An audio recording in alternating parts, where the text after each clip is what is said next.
नमस्कार। दोपहर समाचार में आपका स्वागत है।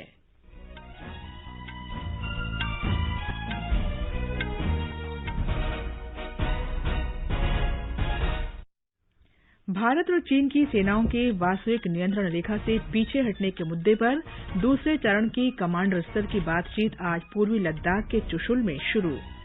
गोविंद सिंह डोटासारा को राजस्थान प्रदेश कांग्रेस का नया अध्यक्ष बनाया गया। सचिन पायलट और 2 अन्य मंत्री मंत्रिमंडल से हटाए गए।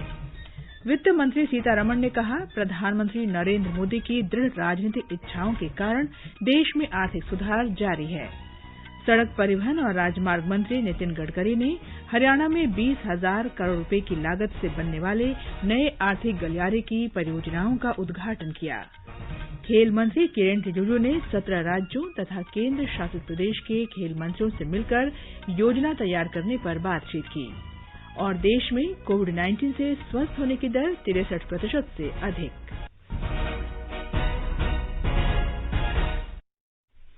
दोपहर समाचार में मैं हूं कनक लता और मेरे साथ हैं मेरी सहयोगी लवलीन निगम। भारत और चीन की सेनाओं के बीच कमांडर स्तर की बातचीत आज पूर्वी लद्दाख के चुशुल में शुरू हुई।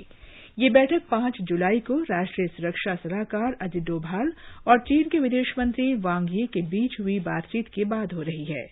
ये बातचीत मुख्य रूप से वास्तविक नियंत्रण रेखा LAC पर विवादित स्थलों से दोनों सेनाओं के पीछे हटने के दूसरे चरण पर केंद्रित रहेगी। ब्यौरा हमारे संवाददाता से।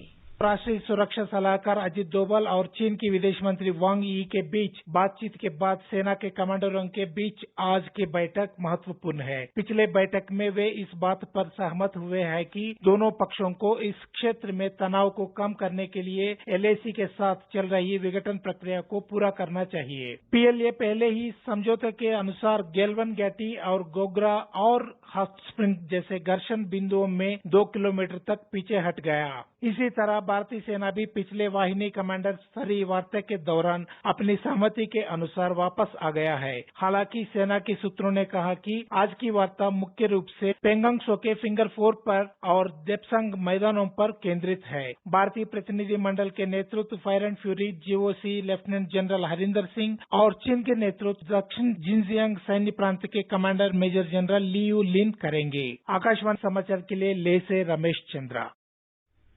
राजस्थान में सचिन पायलट को मंत्रिमंडल और प्रदेश कांग्रेस अध्यक्ष पद दोनों से हटा दिया गया है। 2 अन्य मंत्रियों विश्वेंद्र सिंह और रमेश मीणा को भी गहलोत मंत्रिमंडल से हटा दिया गया है। विश्वेंद्र सिंह पर्यटन मंत्री थे, जबकि रमेश मीणा खाद्य और नागरिक आपूर्ति मंत्री थे। आज हुई कांग्रेस विधायक दल की बैठक के बाद कांग्रेस नेता रणदीप सुरजेवाला ने बताया कि गोविंद सिंह डोटासारा राजस्थान प्रदेश कांग्रेस के नए अध्यक्ष होंगे।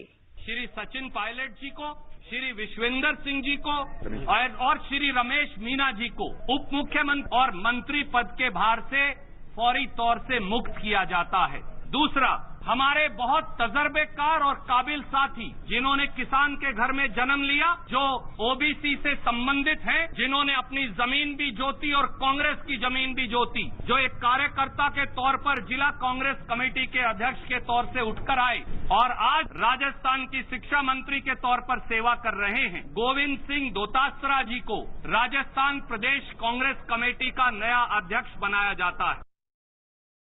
हमारे संवाददाता ने बताया है कि मुख्यमंत्री अशोक गहलोत कुछ अन्य वरिष्ठ नेताओं के साथ अब से कुछ देर पहले राजभवन पहुंचे हैं। आज लगातार दूसरे दिन आयोजित हुई विधायक दल की बैठक में कांग्रेस के कई विधायकों के शामिल नहीं होने के कारण राज्य की कांग्रेस सरकार पर संकट बरकरार है। वरिष्ठ नेताओं की चेतावनी के बावजूद बैठक में शामिल नहीं होने वालों में उप मुख्यमंत्री सचिन पायलट के अलावा सरकार के 2 कैबिनेट मंत्री भी शामिल हैं। राज्य के पूरे राजनीतिक घटनाक्रम पर अभी सचिन पायलट चुप हैं, लेकिन उनके समर्थक विधायकों ने मुख्यमंत्री अशोक गहलोत के नेतृत्व पर सवाल उठाए हैं। दूसरी ओर भाजपा के वरिष्ठ नेता राजेंद्र राठौड़ ने कहा है कि आज दूसरी बार हुई कांग्रेस विधायक दल की बैठक में यह स्पष्ट हो गया कि कांग्रेस सरकार बहुमत खो चुकी है। जितेंद्र द्विवेदी, आकाशवाणी समाचार, जयपुर। प्रधानमंत्री नरेंद्र मोदी ने कहा है कि भारत दुनिया की सबसे अधिक मुक्त अर्थव्यवस्था वाले देशों में से एक है। कल गूगल कंपनी के मुख्य कार्यकारी अधिकारी सुंदर पिचाई से वीडियो कॉन्फ्रेंसिंग के जरिए बातचीत के दौरान उन्होंने ये बात कही। प्रधानमंत्री ने कहा कि भारतीय लोग टेक्नोलॉजी को अपनाने और उसके अनुरूप अपने को ढालने में माहिर हैं। श्री मोदी और श्री पिचाई ने टेक्नोलॉजी के जरिए आम लोगों, नौजवानों और उद्यमियों के जीवन में बदलाव लाने सहित अनेक मुद्दों पर बातचीत की। श्री मोदी ने सरकार द्वारा हाल में कृषि क्षेत्र में सुधार और रोजगार के नए अवसर पैदा करने के बारे में भी चर्चा की। बातचीत के दौरान प्रधानमंत्री ने ऐसी वर्चुअल प्रयोगशालाओं का सुझाव दिया जिनका उपयोग विद्यार्थियों के साथ साथ किसान भी कर सकें। गूगल के मुख्य कार्यकारी अधिकारी सुंदर पिचाई ने भारत की डिजिटल अर्थव्यवस्था को बढ़ावा देने के लिए अपनी कंपनी के जरिए इंडिया डिजिटाइजेशन फंड में 75,000 करोड़ रुपए के निवेश की घोषणा की। कल गूगल फॉर इंडिया नाम के 6वें वार्षिक वर्चुअल आयोजन में उन्होंने कहा कि इस धनराशि का उपयोग अगले 5 से 7 वर्षों में इक्विटी निवेश और कंपनी के साथ समझौतों के जरिए किया जाएगा। गूगल ने स्पष्ट शब्दों में कहा है कि कंपनी का ये कदम भारत और उसकी डिजिटल अर्थव्यवस्था पर कंपनी के भरोसे को दर्शाता है। उन्होंने कहा कि निवेश में भारत में डिजिटाइजेशन के 4 प्रमुख क्षेत्रों पर ध्यान केंद्रित किया जाएगा। वित्त मंत्री निर्मला सीतारामन ने कहा है कि प्रधानमंत्री नरेंद्र मोदी की मजबूत राजनीतिक इच्छाशक्ति के कारण देश में आर्थिक सुधार जारी हैं। एक अंग्रेजी दैनिक में आज प्रकाशित अपने लेख में उन्होंने कहा कि देश में आर्थिक सुधारों पर लोगों की दिलचस्पी बनी हुई है। वित्त मंत्री ने लिखा है कि 2014 में शुरू की गई प्रधानमंत्री जनधन योजना ने 39 करोड़ से अधिक लोगों तक बैंकिंग सेवाएं पहुंचाई हैं। वित्त मंत्री ने यह भी कहा कि 10 करोड़ से अधिक किसान प्रधानमंत्री किसान योजना से लाभान्वित हुए हैं और सीधे उनके खातों में नकदी हस्तांतरित की गई है। केंद्रीय वित्त मंत्री ने कहा कि किसानों की आय बढ़ाने के लिए उनके उत्पादों की बाजार तक पहुंच महत्वपूर्ण है। उन्होंने कहा कि हाल ही में इसके लिए किसानों के उत्पाद को अंतर्राज्यीय बाजार तक पहुंचाने के लिए बड़ा कदम उठाया गया है। वित्त मंत्री ने कहा कि कृषि क्षेत्र को मजबूत करने के लिए उठाए गए कदमों को आवश्यक वस्तु अधिनियम में संशोधन और कृषि के लिए भूमि लीज पर दिए जाने वाले नियमों में संशोधन शामिल है। वित्त मंत्री ने कहा कि 2019 में एनडीए ने अपनी दोबारा जीत के 1 वर्ष के अंदर ही कराधान के क्षेत्र में कई बड़े सुधार किए हैं। नई कंपनियों के लिए निगमित कर घटाकर 15% और पुरानी कंपनियों के लिए 22% कर दिया गया। सड़क परिवहन और राजमार्ग मंत्री नितिन गडकरी ने आज वीडियो कॉन्फ्रेंस के जरिए हरियाणा की 11 आर्थिक गलियारा परियोजनाओं का उद्घाटन तथा शिलान्यास किया, जिन पर 20,000 करोड़ रुपए की लागत आएगी। इस कार्यक्रम की अध्यक्षता हरियाणा के मुख्यमंत्री मनोहर लाल ने की। एक रिपोर्ट। केंद्रीय मंत्री नितिन गडकरी ने कहा कि सड़क परियोजनाओं का हरियाणा के लोगों को बड़ा लाभ होगा। दिल्ली अमृतसर कटरा जो हाईवे बन रहा है, जो जींद से जाने वाला है, वो भी हरियाणा के लिए बहुत उपयोगी होगा। दिल्ली मुंबई कॉरिडोर में हम लोग बहुत बड़े प्रमाण पर लैंड एक्विजिशन के पैसे दे रहे हैं। आज के कोविड-19 की स्थिति में हमारे हाथ में इतने बड़े प्रमाण पर पैसा उपलब्ध होना, ये हरियाणा की इकोनॉमी को गतिशील करने के लिए बहुत उपयोगी होगा। हरियाणा के मुख्यमंत्री श्री मनोहर लाल ने इस मौके पर कहा कि इस्माइलाबाद नारनौल ग्रीनवे हाईवे से कुरुक्षेत्र करनाल सोनीपत रोहतक भिवानी महेंद्रगढ़ को आपस में जुड़ने में मदद मिलेगी और इससे राज्य में औद्योगिक विकास भी तेज होगा। इसके अलावा ईंधन, समय और पैसे की बचत भी होगी और प्रदेश के पिछड़े इलाकों के विकास में भी मदद मिलेगी। अश्विनी कुमार शर्मा, आकाशवाणी समाचार, चंडीगढ़। कर्नाटक में नाबार्ड ने 298 जल विभाजन परियोजनाओं के लिए करीब 222 करोड़ रुपए के अनुदान को मंजूरी दी है। इससे 66,500 परिवारों और 3 लाख हेक्टेयर भूमि को लाभ पहुंचेगा। नाबार्ड की विज्ञप्ति में कहा गया है कि इन परियोजनाओं से फसलों की उत्पादकता, मृदा और जल संरक्षण को बढ़ावा मिलेगा। ग्रामीण क्षेत्रों में कोविड से प्रभावित लोगों को राहत पहुंचाने के उद्देश्य से नाबार्ड ने राज्य के सहकारिता और ग्रामीण क्षेत्रीय बैंकों को 22 अरब रुपए की विशेष सहायता दी है। भारतीय जनता पार्टी के एक प्रतिनिधिमंडल ने आज राष्ट्रपति रामनाथ कोविंद से मुलाकात करके पश्चिम बंगाल में तृणमूल कांग्रेस सरकार को बर्खास्त करने की मांग की। प्रतिनिधिमंडल ने राष्ट्रपति को पश्चिम बंगाल में राजनीतिक हत्याओं से अवगत कराया। हेमताबाद के विधायक देवेंद्र नाथ राय का शव कल उत्तरी दिनाजपुर जिले के बिंदाल गांव में उनके घर के पास एक दुकान की छत से लटका मिला था। केंद्रीय मानव संसाधन विकास मंत्री रमेश पोखरियाल निशंक ने बताया है कि केंद्रीय माध्यमिक शिक्षा बोर्ड सीबीएसई के 10वीं कक्षा के परिणाम कल घोषित किए जाएंगे। एक ट्वीट में श्री निशंक ने छात्रों को शुभकामनाएं दी।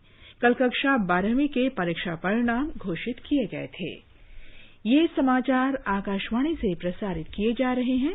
ताजा समाचार जानने के लिए आप हमारे Twitter handle @AIR News Hindi को फॉलो कर सकते हैं।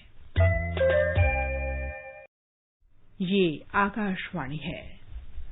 आगे बढ़ने से पहले मुख्य समाचारों पर एक नजर। भारत और चीन की सेनाओं के वास्तविक नियंत्रण रेखा से पीछे हटने के मुद्दे पर दूसरे चरण की कमांडर स्तर की बातचीत पूर्वी लद्दाख के चुशुल में शुरू। गोविंद सिंह डोटासरा को राजस्थान प्रदेश कांग्रेस का नया अध्यक्ष बनाया गया। सचिन पायलट और 2 अन्य मंत्री मंत्रिमंडल से हटाए गए। वित्त मंत्री सीतारामन ने कहा, प्रधानमंत्री नरेंद्र मोदी की दृढ़ राजनीतिक इच्छा शक्ति के कारण देश में आर्थिक सुधार जारी है। सड़क परिवहन और राजमार्ग मंत्री नितिन गडकरी ने हरियाणा में 20,000 करोड़ रुपए की लागत से बनने वाले नए आर्थिक गलियारे की परियोजनाओं का उद्घाटन किया। खेल मंत्री किरेन रिजिजू ने 17 राज्यों और केंद्र शासित प्रदेश के खेल मंत्रियों से मिलकर योजना तैयार करने पर बातचीत की। और देश में कोविड-19 से स्वस्थ होने की दर 63% से अधिक। देश में कोविड-19 संक्रमण से स्वस्थ होने की दर 63% से अधिक हो गई है और अब तक 5,71,460 लोग ठीक हो चुके हैं। पिछले 24 घंटों के दौरान 17,989 मरीज कोविड-19 से स्वस्थ हुए हैं। इस समय 3,11,565 संक्रमित लोगों का इलाज चल रहा है। स्वास्थ्य तथा परिवार कल्याण मंत्रालय ने बताया है कि पिछले 24 घंटों के दौरान कोविड-19 के 28,498 नए मामलों की पुष्टि के साथ ही संक्रमित लोगों की कुल संख्या 9,06,752 हो गई है। एक दिन में 533 लोगों की मौत के साथ ही देश में मरने वालों की संख्या बढ़कर 23,727 हो गई है। देश में मृत्यु दर 2.61% है। 30 राज्यों और केंद्र शासित प्रदेशों में मृत्यु दर राष्ट्रीय औसत की तुलना में कम है। 5 राज्यों और केंद्र शासित प्रदेशों लद्दाख, दिल्ली, उत्तराखंड, छत्तीसगढ़ और हरियाणा में स्वस्थ होने की दर 75% है। स्वस्थ होने की दर महाराष्ट्र में सबसे अधिक है। इसके बाद तमिलनाडु और दिल्ली का स्थान है। देश में 20 राज्य और केंद्र शासित प्रदेश ऐसे हैं जहां देश के अन्य भागों की तुलना में स्वस्थ होने की दर 63.02% है। स्वस्थ होने की सबसे कम दर मेघालय की है। इसके बाद अरुणाचल प्रदेश और कर्नाटक का स्थान है। इस बीच भारतीय आयुर्विज्ञान अनुसंधान परिषद ICMR ने कहा है कि पिछले 24 घंटों के दौरान कुल 2,86,247 नमूनों की जांच की गई है। देश में अब तक 1,20,92,503 लोगों की जांच की जा चुकी है। ICMR ने देश में जांच सुविधा बढ़ाने के लिए कुल 1,200 जांच केंद्रों को मंजूरी दी है, जिनमें 853 सरकारी और 353 निजी जांच केंद्र शामिल हैं। दिल्ली में पिछले 24 घंटे में कोविड के 1,246 नए मरीज सामने आने के बाद कुल मामलों की संख्या 1,13,000 हो गई है। दिल्ली में इस समय 19,000 सक्रिय मामले हैं। अब तक कोरोना संक्रमित लगभग 91,000 मरीज स्वस्थ हो गए हैं। दिल्ली में स्वस्थ होने की दर 80% से अधिक हो गई है। एक दिन में 1,344 संक्रमित लोग ठीक हुए हैं। 40 लोगों की मौत के साथ दिल्ली में इस वायरस से अब तक 3,411 मौतें हो चुकी हैं। गुजरात में कोविड-19 के 902 नए मामलों की पुष्टि हुई है। अब राज्य में कोविड संक्रमित लोगों की संख्या करीब 42,000 हो गई है। इस संक्रमण से कल 10 लोगों की मौत हो गई। कर्नाटक सरकार ने राज्य में कोविड-19 के मामलों में तेजी को देखते हुए आज शाम से 22 जुलाई की सुबह तक लॉकडाउन लागू करने का निर्णय लिया है। बेंगलुरु में शहरी और ग्रामीण जिलों धारवाड़ तथा दक्षिण कन्नड़ जिलों में लॉकडाउन लगाया जाएगा। हमारे संवाददाता ने बताया है कि दूसरे जिलों में भी स्थिति को देखते हुए लॉकडाउन लगाने पर विचार किया जाएगा। संक्रमण के तेज रफ्तार को रोकने के लिए मुख्यमंत्री जी ने लॉकडाउन का निर्णय लिया है। बेंगलुरु में 4,117 रस्ते, 454 अपार्टमेंट्स, 20 स्लम्स और 1 होटल कंटेनमेंट जोन्स बनाए गए हैं। अस्पताल में बिस्तर और एम्बुलेंस मिलना एक बड़ा समस्या बन गया है। सरकार ने अभी तक 400 एम्बुलेंस और लगभग 3000 बिस्तर का इंतजाम किया है। बेंगलुरु नगर पालिका ने एक डैशबोर्ड तैयार किया है जिसमें बिस्तरों की जानकारी प्राप्त की जा सकती है, मगर नगर में अभी 15,052 एक्टिव कोरोना केसेस हैं और रोज ज्यादा से ज्यादा लोग संक्रमित हो रहे हैं, जो एक चिंता का विषय है। सुधींद्र, आकाशवाणी समाचार, बेंगलुरु। असम में पिछले 24 घंटों के दौरान कोरोना के 1000 नए मामलों का पता चला है। स्वास्थ्य मंत्री हिमंता बिस्वा शर्मा ने ट्वीट में बताया कि गुवाहाटी शहर में 513 नए मामलों का पता चला है। यहां पर पिछले महीने की 29 तारीख से लॉकडाउन लागू है। राज्य में कोरोना के कुल 6,348 सक्रिय मामले हैं। 11,000 से अधिक लोग अब तक ठीक हो चुके हैं और 40 लोगों की कोरोना से मौत हुई है। मिजोरम में कोरोना के 2 और नए मामले सामने आने से संक्रमित लोगों की संख्या 233 हो गई है। 82 संक्रमित लोगों का इलाज चल रहा है। आधिकारिक बयान में बताया गया है कि अन्य राज्यों से आए 2 रोगियों को क्वारंटीन किया गया है। 151 रोगियों को उपचार के बाद छुट्टी दे दी गई है। राज्य में अब तक 16,952 नमूनों की जांच की जा चुकी है। जम्मू कश्मीर में कोविड-19 के मामलों में कोई कमी नहीं आई है। कश्मीर डिवीजन और श्रीनगर जिले में कोरोना के मामलों में निरंतर वृद्धि हो रही है। हमारे संवाददाता ने बताया है कि श्रीनगर जिला प्रशासन ने कोविड-19 के फैलाव को रोकने में लोगों के सहयोग की अपील की है।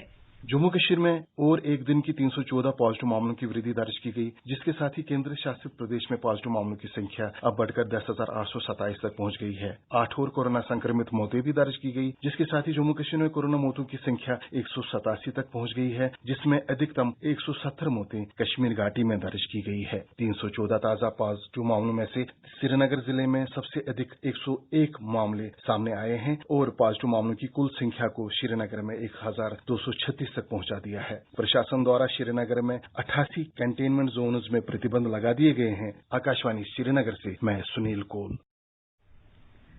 दिल्ली के मुख्यमंत्री अरविंद केजरीवाल ने आज दिल्ली के दूसरे प्लाज्मा बैंक का उद्घाटन किया। ये बैंक लोकनायक जयप्रकाश नारायण अस्पताल में बनाया गया है। राजधानी का पहला प्लाज्मा बैंक लीवर और बिलियरी विज्ञान संस्थान में इस महीने की 2 तारीख को शुरू किया गया था। कोविड से ठीक हुए व्यक्ति 14 दिन के बाद प्लाज्मा दान कर सकते हैं, बशर्ते कि वे 18 से 60 वर्ष आयु वर्ग के हों और उनका वजन 50 किलोग्राम से अधिक हो। बिहार में अखिल भारतीय आयुर्विज्ञान संस्थान एम्स पटना ने 10 लोगों पर कोरोना वायरस वैक्सीन का मानव परीक्षण शुरू किया है। हमारे संवाददाता ने खबर दी है कि वैक्सीन की पहली खुराक आज दी गई और 14 दिन के बाद दूसरी खुराक दी जाएगी। वैक्सीन का लोगों के शरीर पर क्या प्रभाव हो रहा है, इसका अध्ययन करने के लिए डॉक्टरों की टीम गठित की गई है। वैक्सीन के प्रभाव की रिपोर्ट तैयार कर आईसीएमआर को भेजी जाएगी। अलग अलग लोगों पर इस वैक्सीन का ट्रायल जारी रहेगा। हैदराबाद की भारत बायोटेक और आईसीएमआर ने संयुक्त रूप से देश में कोरोना से बचाव के लिए वैक्सीन तैयार किया है। वैक्सीन का ट्रायल पटना एम्स समेत देश भर के 12 अलग अलग संस्थानों और कोरोना के विशेषज्ञ चिकित्सकों के माध्यम से किया जा रहा है। सभी संस्थानों के रिपोर्ट के आधार पर वैक्सीन को आम लोगों के लिए लॉन्च किया जाएगा। आकाशवाणी समाचार के लिए पटना से कृष्ण कुमार लाल। विश्व स्वास्थ्य संगठन ने चेतावनी दी है कि कोविड-19 महामारी दुनिया भर में बुरी तरह से फैलती जा रही है और निकट भविष्य में हालात सामान्य होने के कोई आसार नहीं दिखते। विश्व स्वास्थ्य संगठन के निदेशक टेड्रोस घेब्रेयेसस ने कहा है कि कई देशों में कोरोना की स्थिति बहुत बिगड़ती जा रही है। उन्होंने सभी देशों से व्यापक रणनीति बनाने का आह्वान किया है और कहा है कि नए मामलों में मोटे तौर पर आधे अमेरिका में मिल रहे हैं। केंद्रीय स्वास्थ्य मंत्रालय ने 15वें वित्त आयोग से जन स्वास्थ्य के खर्चे में बढ़ोतरी करने का आग्रह किया है। कल आयोग के साथ बैठक में केंद्रीय स्वास्थ्य मंत्री डॉक्टर हर्षवर्धन ने 2025 तक जन स्वास्थ्य खर्च को लगातार बढ़ाते हुए सकल घरेलू उत्पाद के 2.5% के बराबर करने के सरकार के लक्ष्य के बारे में बताया। उन्होंने कहा कि देश में प्राथमिक स्वास्थ्य के खर्च को भी स्वास्थ्य पर सरकार द्वारा किए जाने वाले कुल खर्च के 1/3 के बराबर किया जाना जरूरी है। राष्ट्रीय स्वास्थ्य नीति 2017 में सरकार द्वारा निर्धारित लक्ष्यों का जिक्र करते हुए डॉक्टर हर्षवर्धन ने राज्यों के स्वास्थ्य संबंधी खर्च को बढ़ाकर उनके कुल बजट के 8% के बराबर करने की आवश्यकता पर जोर दिया। कोविड-19 महामारी के प्रकोप को देखते हुए स्वास्थ्य मंत्रालय ने अपनी वित्तीय आवश्यकताओं में संशोधन करते हुए इसे 4,90,000 करोड़ रुपए से बढ़ाकर 6,04,000 करोड़ रुपए कर दिया है। मंत्रालय ने राष्ट्रीय स्वास्थ्य नीति के लक्ष्यों को प्राप्त करने के लिए राज्यों के लिए भी अतिरिक्त संसाधनों की मांग की है। जम्मू कश्मीर सरकार ने केंद्र शासित प्रदेश में पर्यटकों के आगमन के बारे में दिशा निर्देश जारी किए हैं। सरकार ने पर्यटन क्षेत्र को आज से चरणबद्ध तरीके से खोलने का फैसला किया है। पहले चरण में पर्यटन केवल विमान से आने वाले लोगों तक ही सीमित रहेगा। आगमन पर सभी पर्यटकों को आरटी-पीसीआर जांच अनिवार्य कर दी गई है। जम्मू कश्मीर में आने से पहले पर्यटकों को होटल की कन्फर्म बुकिंग करानी होगी और पहुंचने पर इसकी जांच की जाएगी। सभी पर्यटकों के पास वापसी के लिए कन्फर्म विमान टिकट भी होना चाहिए। होटल के माध्यम से टैक्सी या परिवहन सुविधाएं पहले से ही निश्चित होनी चाहिए। जम्मू कश्मीर पर्यटन विभाग ऐसे होटल और ट्रैवल एजेंसियों की सूची उपलब्ध कराएगा। 65 वर्ष से अधिक आयु के लोगों को पर्यटन अवकाश पर आने से बचना चाहिए। कोविड-19 की आरटी-पीसीआर जांच परिणाम नेगेटिव आने तक पर्यटकों को होटल छोड़ने की अनुमति नहीं होगी। जांच परिणाम आमतौर पर 24 घंटे में मिल जाते हैं। यदि कोई पर्यटक कोविड-19 की नेगेटिव रिपोर्ट लेकर आता है तो उसे अपने होटल में आइसोलेट रहने की जरूरत नहीं होगी, लेकिन उसकी आरटी-पीसीआर जांच भी की जाएगी। पॉजिटिव रिपोर्ट के पर्यटकों को नियमों के अनुसार चिकित्सा सुविधा केंद्रों में भेजा जाएगा। सभी पर्यटक के पास अपने मोबाइल फोन में आरोग्य सेतु ऐप होनी चाहिए और आगमन के समय ऐप में सुरक्षित मानक की जांच की जाएगी। आकाशवाणी का समाचार सेवा प्रभाग आज अपने फोन इन कार्यक्रम में कोविड-19 पर विशेष परिचर्चा प्रसारित करेगा। लेडी हार्डिंग मेडिकल कॉलेज अस्पताल में प्रोफेसर और श्वास संबंधी रोग विभागाध्यक्ष डॉ तन्मय तालुकदार इस परिचर्चा में हिस्सा लेंगे। श्रोता स्टूडियो में हमारे टोल फ्री नंबर 1800-115767 पर फोन कर विशेषज्ञ से सवाल पूछ सकते हैं। श्रोता 011-2331-4444 पर भी सवाल पूछ सकते हैं। ये कार्यक्रम रात 9:30 पर एफएम गोल्ड और अतिरिक्त मीटरों पर सुना जा सकता है।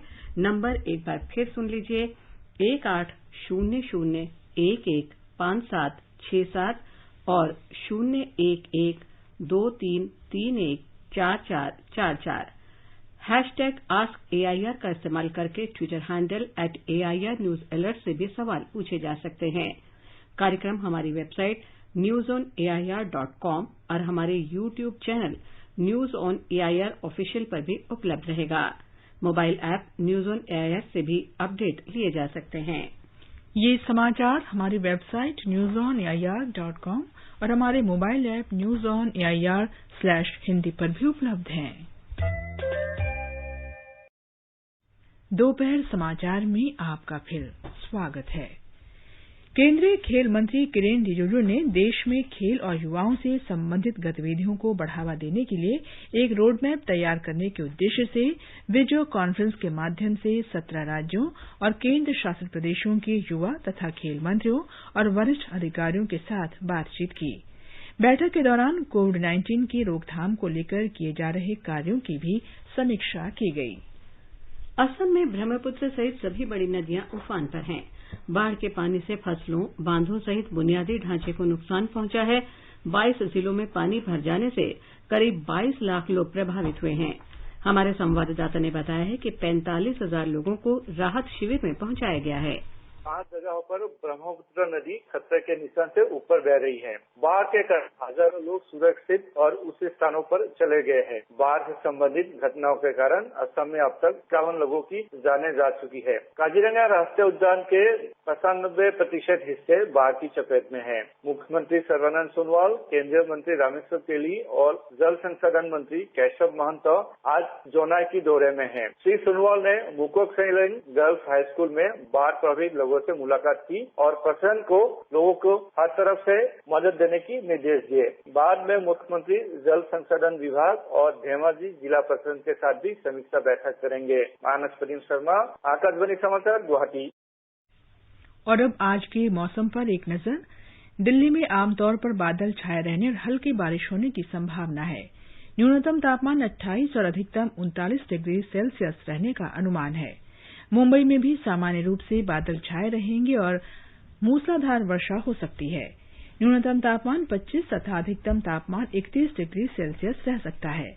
उधर दक्षिण भारत में चेन्नई में आमतौर पर बादल छाए रहने और हल्की बारिश की संभावना है। तापमान 26 और 34 डिग्री सेल्सियस के बीच रहने के आसार हैं। कोलकाता में आंशिक रूप से बादल छाए रहने और एक दो बार वर्षा होने या गरज के साथ बौछारें पड़ने की संभावना है। तापमान 27 और 32 डिग्री सेल्सियस के बीच रहेगा। केंद्र शासित प्रदेश जम्मू कश्मीर के जम्मू में तापमान 27 और 35 डिग्री सेल्सियस के बीच रहने की संभावना है। शहर में तीसरे पहर या शाम के समय आंशिक रूप से बादल छाए रहेंगे। श्रीनगर में न्यूनतम तापमान 16 और अधिकतम 31 डिग्री सेल्सियस रहने का अनुमान है। दोपहर बाद और शाम को यहां आसमान साफ रहने की संभावना है। गिलगित में न्यूनतम तापमान 20 डिग्री सेल्सियस रिकॉर्ड किया गया, जबकि अधिकतम तापमान करीब 30 डिग्री सेल्सियस रहने का अनुमान है। शहर में दोपहर बाद या शाम या रात को आंशिक रूप से बादल छाए रहेंगे। मुजफ्फराबाद में तीसरे पहर या शाम के समय आसमान साफ रहने की संभावना है। शहर में न्यूनतम तापमान 21 डिग्री सेल्सियस रिकॉर्ड किया गया, जबकि अधिकतम तापमान 37 डिग्री सेल्सियस के आसपास रहने का अनुमान है।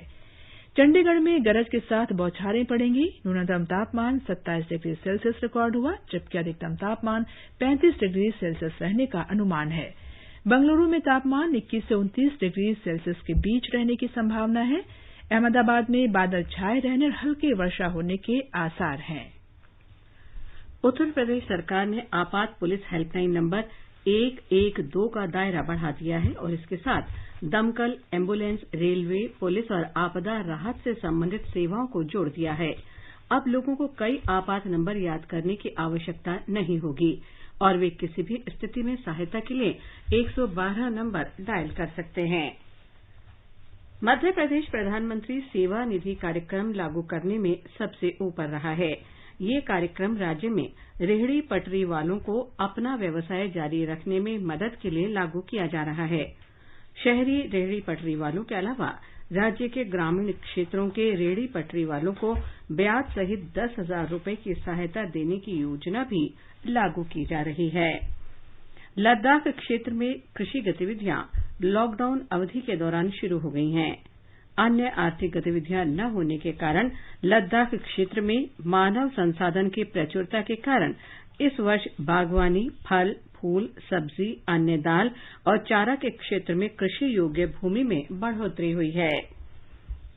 महाराष्ट्र में विधानसभा में विपक्ष के नेता देवेंद्र फडणवीस और विधान परिषद में विपक्ष के नेता प्रवीण दारेकर ने मुख्यमंत्री उद्धव ठाकरे को एक पत्र लिखा है, जिसमें राज्य में कोविड-19 की बढ़ती संख्या को लेकर चिंता प्रकट की गई है।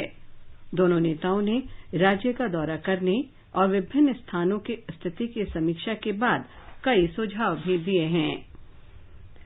तमिलनाडु सरकार ने राज्य में सार्वजनिक बस सेवाओं का संचालन 31 जुलाई तक बंद कर दिया है।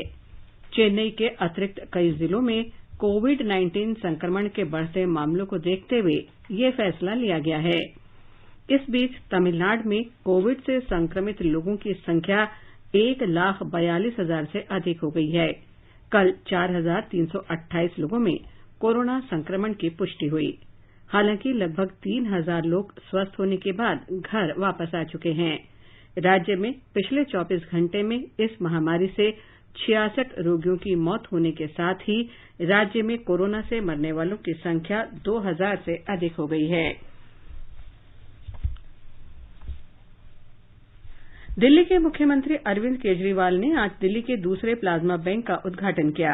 ये बैंक लोकनायक जयप्रकाश नारायण अस्पताल में बनाया गया है।